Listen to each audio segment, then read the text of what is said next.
Hello दोस्तों, ये मेरा स्ट्रक्चर्ड क्वेरी लैंग्वेज का नेक्स्ट वीडियो है सीयूईटी एग्जाम के लिए, जिसमें आज हम लोग देखने वाले हैं डेटा डेफिनेशन लैंग्वेज। और उसके अंदर हम लोग तीन कमांड देखेंगे, क्रिएट, ऑल्टर और ड्रॉप टेबल। तो इससे पहले वाले वीडियो में हमने आपको बताया था कि डेटा डेफिनेशन लैंग्वेज क्या होता है। एक्चुअली डेटा डेफिनेशन लैंग्वेज के थ्रू आप क्या कर सकते हैं, टेबल का स्ट्रक्चर क्रिएट कर सकते हैं, टेबल के स्ट्रक्चर को ऑल्टर कर सकते हैं, मतलब कुछ मॉडिफाई कर सकते हैं, और टेबल को डिलीट कर सकते हैं। मतलब टेबल के स्ट्रक्चर या स्कीमा के साथ जो भी आप काम करेंगे और उसके लिए जो भी आप कमांड यूज करेंगे उसको हम लोग बोलते हैं डेटा डेफिनेशन लैंग्वेज। तो यहां पर आपके सिलेबस में तीन कमांड है, क्रिएट, ऑल्टर और ड्रॉप। तो चलिए देखते हैं कि ये तीनों कमांड क्या करता है। तो क्रिएट कमांड क्या करता है, क्रिएट कमांड से आप क्या कर सकते हैं कि टेबल को क्रिएट कर सकते हैं। मतलब कोई भी डेटाबेस ऑब्जेक्ट को आप क्रिएट कर सकते हैं और डेटाबेस ऑब्जेक्ट में टेबल भी आता है। पर क्रिएट कमांड से केवल आप टेबल ही नहीं क्रिएट कर सकते हैं, बल्कि आप इंडेक्स, व्यू, स्टोर्ड प्रोसीजर, ये सारे चीज आप क्रिएट कर सकते हैं। उसके बाद क्या है, it specifies the name and structure of the object. मतलब जब आप क्रिएट कमांड यूज करेंगे तो आपको डेटाबेस ऑब्जेक्ट का नाम देना पड़ेगा, उसका स्ट्रक्चर देना पड़ेगा, as well as any constraint और rules that should be applied. या फिर आपको कोई कंस्ट्रेंट देना है, कुछ रूल लगाना है, तो वो भी आप क्रिएट कमांड के साथ लगा सकते हैं।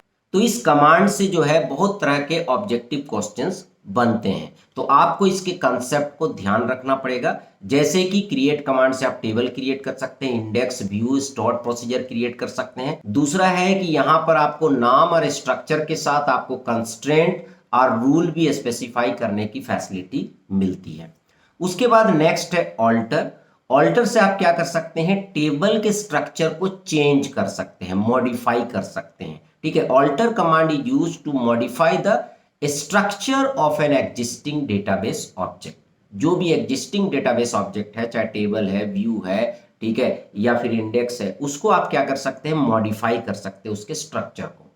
It can be use to add or remove column from a table. मतलब टेबल में अगर आपको कोई नया कॉलम ऐड करना है, कोई नया कॉलम डिलीट करना है, तो वो भी आप यहां से कर सकते हैं। या फिर डेटा टाइप चेंज करना है, उसके साइज को चेंज करना है, तो ये सारा काम आप ऑल्टर से कर सकते हैं। और ड्रॉप कमांड से आप क्या कर सकते हैं, टेबल को डिलीट कर सकते हैं। कोई भी टेबल को अगर आपको डिलीट करना है, या व्यू को डिलीट करना है, या इंडेक्स को डिलीट करना है, तो उस केस में आप ड्रॉप कमांड यूज करेंगे। It permanently remove the object from the database. पर ये ध्यान रहे, ड्रॉप टेबल से क्या होता है कि जो आपका टेबल है वो परमानेंटली डिलीट हो जाता है। And frees up any associated storage space. और अगर उसने कोई स्टोरेज स्पेस ले रखा है तो वो फ्री हो जाएगा। ठीक है, तो चलिए एक एक कमांड को हम लोग डिटेल में देखते हैं। तो सबसे पहले देखते हैं क्रिएट टेबल कमांड। तो क्रिएट टेबल कमांड का सिंटेक्स क्या है, ठीक है, मतलब उसको लिखने का तरीका क्या है। ठीक है, तो उसके लिए आपको क्रिएट टेबल तो लिखना ही लिखना पड़ेगा। उसके बाद आपको कोई टेबल का नाम देना पड़ेगा। उसके बाद आपके जितने भी कॉलम्स हैं उनका आप नाम लिखोगे, साथ में उसका डेटा टाइप भी आपको देना पड़ेगा। ठीक है, कि वो इंटेजर है, कैरेक्टर है, वेयर केयर है, डेट टाइप का है, वो सारे डेटा टाइप आपको देने पड़ेंगे। मतलब आपको कॉलम का नाम लिखना है, फिर उसका डेटा टाइप, फिर कॉलम का नाम, फिर डेटा टाइप, और यहां पर आपको ध्यान रखें कोमा देना है। ठीक है, हर एक के बाद कोमा आना चाहिए। ठीक है, और लास्ट में आप प्राइमरी की को यूज कर सकते हैं और ब्रैकेट में कोई भी कॉलम का नाम दे सकते हैं, अगर उस कॉलम को आप प्राइमरी की बनाना चाहते हैं। अब प्राइमरी की क्या होता है, इसको थोड़ा सा मैं शॉर्ट में समझा देता हूं, हालांकि इसके लिए हम डिटेल में भी वीडियो बनाएंगे। प्राइमरी की का मतलब होता है कि वो कॉलम जिसका हर एक डेटा क्या होना चाहिए, यूनिक होना चाहिए। ठीक है, तो जैसे सपोज दैट आपका इंफॉर्मेशन आपके कॉलेज या स्कूल में स्टोर होता है, तो उसमें क्या चीज ऐसा होता है जो आपका यूनिक होता है। ठीक है, क्या होता है, हमारा रोल नंबर। ठीक है, मतलब हमारा जो रोल नंबर होता है, हमारा जो यूनिवर्सिटी रोल नंबर होता है, या आपका जो बोर्ड का रोल नंबर होता है, वो यूनिक होता है। मतलब आपका जो रोल नंबर है वो पूरे इंडिया में और किसी का रोल नंबर नहीं होगा आपके 10th बोर्ड में। ठीक है, उसी तरह 12th बोर्ड में, उसी तरह यूनिवर्सिटी के एग्जाम में। ठीक है, तो रोल नंबर क्या होता है, यूनिक होता है। तो प्राइमरी की हम उस कॉलम को बनाते हैं जिसका वैल्यू को हम यूनिक रखना चाहते हैं। ठीक है, मतलब किसी भी दो बंदे का वैल्यू सेम नहीं होगा। और साथ ही साथ क्या होता है, नॉट नल। अगर किसी कॉलम को आपने प्राइमरी की बना दिया तो उसको आप ब्लैंक नहीं छोड़ सकते हैं। ठीक है, उसको नल नहीं छोड़ सकते हैं, उसमें आपको कुछ ना कुछ वैल्यू देना पड़ेगा। तो प्राइमरी की अगर आपको किसी कॉलम को बनाना है, ठीक है, तो उसके लिए आपको यूज करना पड़ेगा प्राइमरी की, क्योंकि यहां पर हम क्या क्रिएट कर रहे हैं, टेबल क्रिएट कर रहे हैं। और हो सकता है मुझे किसी टेबल में प्राइमरी की बनाना पड़े। जैसे बैंक में क्या होता है, आपका जो अकाउंट नंबर होता है वो प्राइमरी की होता है। प्राइमरी की क्यों रखा जाता है, ताकि किसी भी दो बंदे का गलती से भी अकाउंट नंबर सेम ना हो जाए। ठीक है, तो कभी अगर सेम अगर हो भी गया गलती से तो कंप्यूटर बता देगा कि भैया ये कॉलम जो है वो प्राइमरी की है, इसमें आप जो है दो लोगों का अकाउंट नंबर को सेम नहीं रख सकते, तो वहां पर ये गलती होगा ही नहीं। ठीक है, तो इसलिए हम लोग क्या करते हैं, किसी भी कॉलम को प्राइमरी की बनाते हैं। तो चलिए अब एक्चुअली देखते हैं कि हम कैसे टेबल क्रिएट करेंगे एक एग्जाम्पल के थ्रू। तो यहां पर जैसे हम टेबल क्रिएट कर रहे हैं तो क्रिएट टेबल तो लिखना ही पड़ेगा, उसके बाद हमें लिखना पड़ेगा टेबल का नाम। तो यहां पर हमारे टेबल का नाम है कस्टमर्स। ठीक है, अब सबसे पहले देखते हैं कि इसमें कॉलम क्या क्या है। तो आईडी है, नेम है, ईमेल है, एड्रेस है, सिटी है, स्टेट है, जिप कोड है और कंट्री है। ठीक है, ये इतने कॉलम है। तो यहां पर आपको क्या करना है, कॉलम का नाम लिखना है और उसके बाद उसका डेटा टाइप लिखना है, क्योंकि यहां पर सिंटेक्स में हमने क्या बताया था, कॉलम नेम और फिर डेटा टाइप। तो कॉलम नेम आईडी, उसका डेटा टाइप क्या है, इंटेजर। कॉलम नेम नेम, उसके बाद आपको डेटा टाइप देना पड़ेगा वेरकेर। वेरकेर मतलब यहां पर आप जो है कैरेक्टर स्टोर करना चाहते हैं और उसका मैक्सिमम साइज क्या है, 50 है। नेम में भी हमने नॉट नल लगा दिया, मतलब इसको ब्लैंक नहीं छोड़ सकते हैं। जहां पर भी नॉट नल है इसका मतलब इसको हम ब्लैंक नहीं छोड़ सकते। उसके बाद ईमेल भी वेरकेर है। ठीक है, इसको भी हम नॉट नल लगा दिए कि मतलब ईमेल जो है वो कंपलसरी है, मतलब जिस कॉलम को आप कंपलसरी रखना चाहते हैं उसके आगे आप नॉट नल लिखेंगे। एड्रेस का भी करेक्टर टाइप का ही एड्रेस होता है, पर इसका साइज थोड़ा बड़ा है, 200 है। सिटी वेरकेर है, ये भी करेक्टर टाइप है, इसका साइज 50 है। स्टेट वेरकेर 50, जिप कोड वेरकेर 20 और कंट्री भी वेरकेर 50। तो सारा करेक्टर है, केवल यहाँ पर आईडी जो है इंटेजर है। तो हमारा टेबल कैसे बनेगा, पहले आईडी, फिर नेम, ठीक है, नेम आईडी, ईमेल, ईमेल, फिर एड्रेस, ठीक है, ये वाला एड्रेस, फिर सिटी, फिर स्टेट, है ना, सिटी स्टेट, और फिर यहां पर एक कॉलम होगा जिप कोड और एक कॉलम होगा कंट्री। तो हमारा जो टेबल होगा उसमें ये कॉलम्स होंगे। ठीक है, कितना, 1 2 3 4 5 6 7 8, 8 कॉलम होंगे। ठीक है, अब यहां पर देखिएगा आईडी के आगे हमने क्या लगाया, ऑटो इंक्रीमेंट। ऑटो इंक्रीमेंट लगाया है कि आईडी जो है ऑटोमेटिकली एक इंक्रीमेंट हो जाएगा। ठीक है, मुझे याद रखने की जरूरत नहीं है कि पिछला कस्टमर का हमने क्या आईडी दिया था। जैसे आप बैंक में जाते हो, अपना अकाउंट खोलते हो, तो उसमें दो नंबर होते हैं, एक कस्टमर आईडी और एक आपका अकाउंट नंबर होता है। तो कस्टमर आईडी कभी भी बैंक वाला खुद नहीं डालता है, वो ऑटो इंक्रीमेंट होता है। ठीक है, जो भी इससे पहला कस्टमर का आईडी था उससे एक बढ़ जाता है। ठीक है, ताकि उसको याद ना रखना पड़े। बैंक वाला कितने लोगों का कस्टमर आईडी याद रख सकता है, या उसे बार बार देखना पड़ेगा कि पिछला कस्टमर का हमने आईडी क्या दिया था।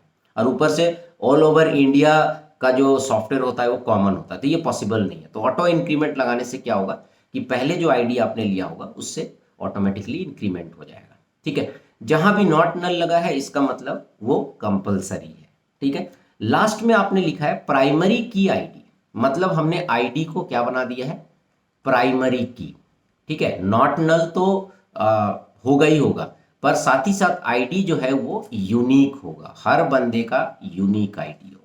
ठीक है, तो इस तरीके से आप क्या कर सकते हैं कि टेबल क्रिएट कर सकते हैं। तो कैसे आप टेबल क्रिएट करेंगे, क्रिएट लिखेंगे, फिर टेबल, फिर कस्टमर, टेबल का नाम, फिर पैरेंथेसिस ओपन, ठीक है, और यहां पर लास्ट में क्लोज भी करना पड़ेगा, सेमीकोलन।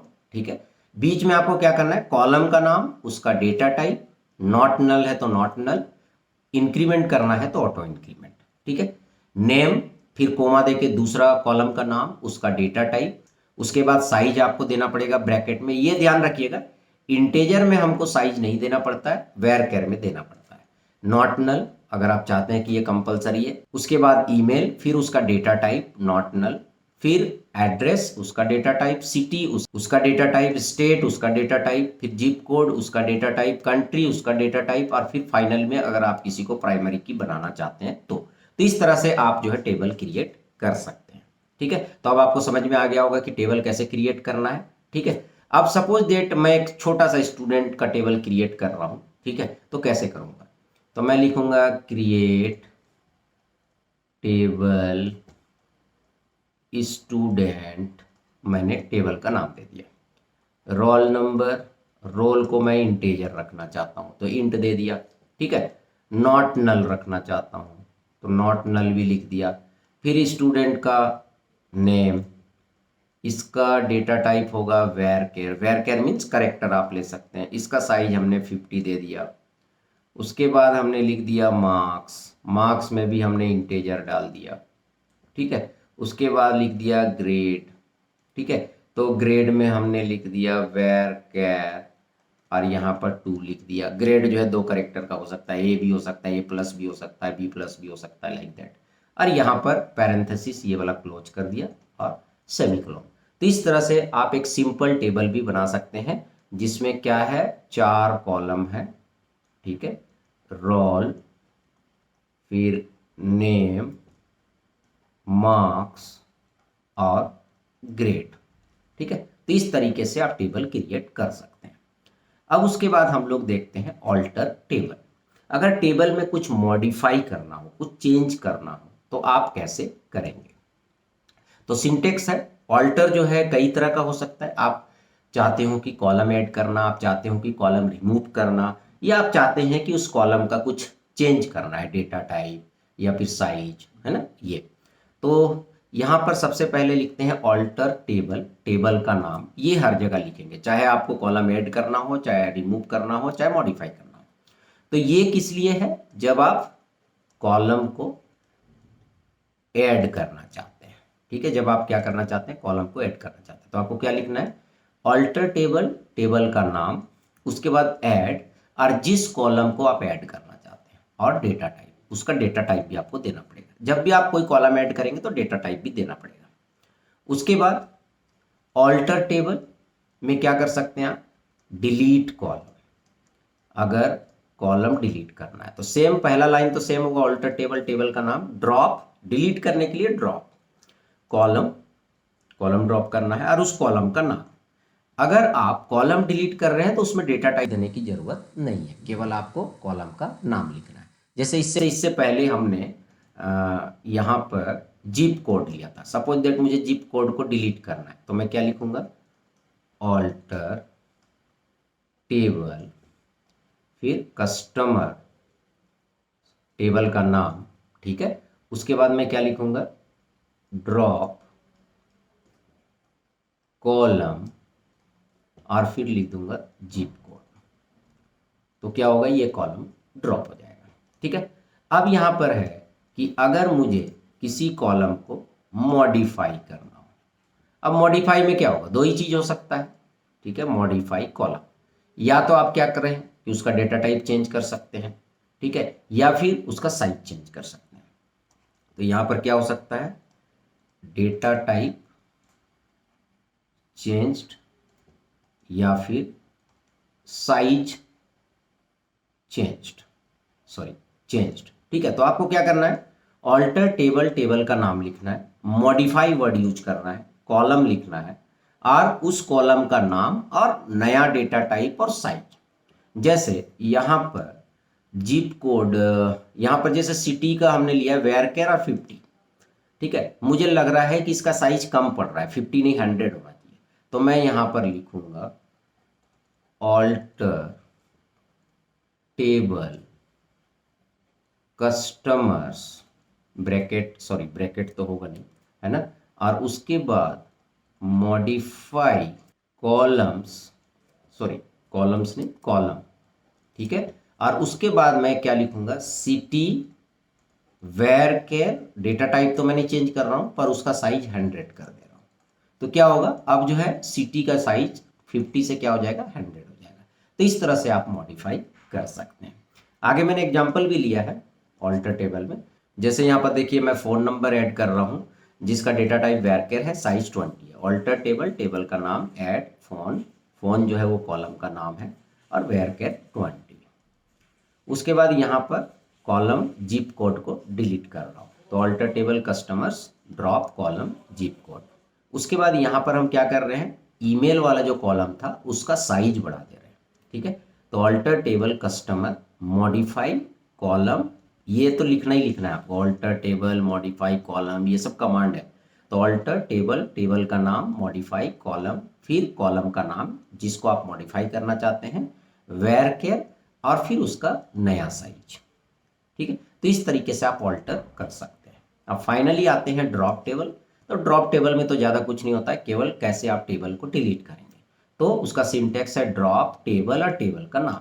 तो अगर आप लिखिएगा ड्रॉप टेबल और टेबल का नाम, तो ये कस्टमर वाला टेबल क्या हो जाएगा, डिलीट हो जाएगा परमानेंटली आपके सिस्टम से। तो इस तरह से आपने देखा कि डीडीएल क्या होता है और उसमें कौन कौन से कमांड होते हैं, जैसे क्रिएट टेबल, ऑल्टर टेबल और ड्रॉप टेबल। तो दोस्तों आई होप कि आपको वीडियो समझ में आया होगा। अगर अच्छा लगा तो लाइक करें, शेयर करें, कमेंट करें, और अगर अभी तक आपने मेरे चैनल को सब्सक्राइब नहीं करा तो सब्सक्राइब कर लिया, बगल में जो बेल है उसे जरूर क्लिक करें जिससे मेरे जितने भी नए वीडियोस हैं उनके नोटिफिकेशन आपको मिलता रहे। Thank you and good bye.